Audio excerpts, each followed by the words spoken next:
Hi guys. Okay, so today we're going to be doing a reverse park. We'll be doing it with that car ahead of us, the grey coloured car. Now previously you saw me doing a reverse park with a car facing the opposite direction, so it was facing the flow of traffic. This car is facing the opposite side. The principle is exactly the same.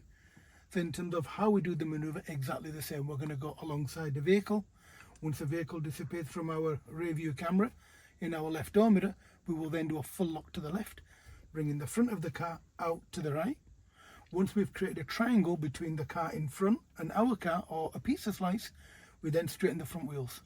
We then continue reversing until our pavement is very close, our wheel is very close to the pavement. Once it's close, we then stop, we then straighten the front wheels, and then we steer to the right to straighten up with the car in front. Once we've straightened up, we then reverse back in a straight line until we have tyres on a tarmac. Now, in terms of this manoeuvre, the do's and don'ts. Don't hit the curb, don't mount the curb. Anyone that's walking, travelling around your car, make sure you see them, make sure you're aware of what they're doing.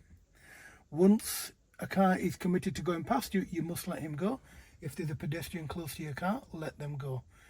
Reasonably, I have 20 metres, 4 car spaces. 4 car spaces in front, 4 car spaces back. If there's anyone close to my car, I then do not do the manoeuvre in relation to a test. Now, in terms of real time, what you need to watch out for is junctions. So ahead of us is a junction there, just by this banana tree or wherever the tree is. There's a junction further back. So understand where bottlenecks are in a car park. So what I'm going to do in a second, I'm going to go alongside that car, looking in my inside mirror, left mirror, then signal left and stop just short of a metre away from the car. Not in the middle of the road, not too close. The reason for that is to stop a cyclist going in between him and myself. I come to a stop when the back of my car is slightly further forward than the end of his car.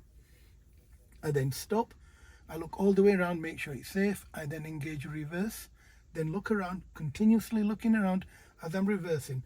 Once the back of my car goes past the end of his car, I then do a full lock to the left. Once I've done a full lock to the left, the front of my car will swing out to the right. I must look over my right shoulder, make sure it's safe. Once it's safe, I straighten up my front wheels. I then continue reversing in a straight line until I'm reasonably close to the curb. Reasonably close would be within 60 centimetres. I then stop, look over my right shoulder again, make sure it's safe. If it is, I then straighten my car with the car in front. That would mean I would need to steer to what side.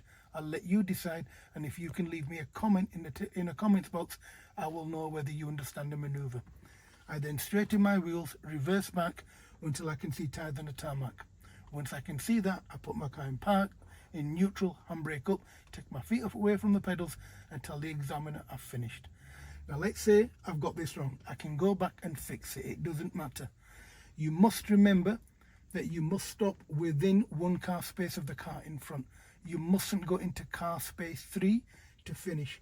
Now on your driving test, there's a myth that people say that you'll be reversing between 2 parked cars. You will not reverse between 2 parked cars. You must imagine a vehicle behind you. So there will not be a car behind you on your driving test. However, you would imagine 3 cars, remove the centre car, and you would be parking in the centre. Thank you for watching. I'm now going to demonstrate to you how we do it.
Right guys, so what you saw me do the maneuver from inside the car, but you got the vision that you got, the positioning that you got was from the outside.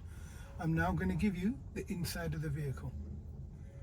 So in a second I'm going to move off. So I'm in park, handbrake up, I'm going to move off in a second. So I'm in drive, got myself ready, looking all the way around. I can see the blue coloured car. Once it's gone, I'm going to do my observations again, make sure it's safe. It is. I don't need to signal, there's no reason to. So I'm looking around, it's safe. I'll move away from the vehicle. You'll see that I've driven wide. Now looking in my inside mirror, signaling left. So that vehicle approaching knows exactly what I'm doing. I can see the end of the car in my door mirror. I come to a stop. I go in reverse.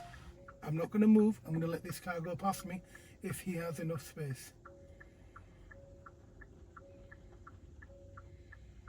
No, he doesn't. So I carry on. I'm looking around. Now that the back of the car's disappeared, I'll now go into a 45-degree angle. I'll now straighten up.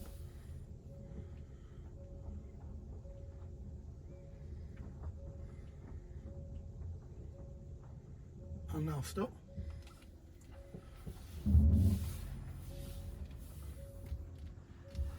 I'll now carry on.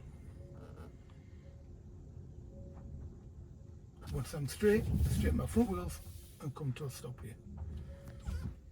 Park it, handbrake on, off my pedals.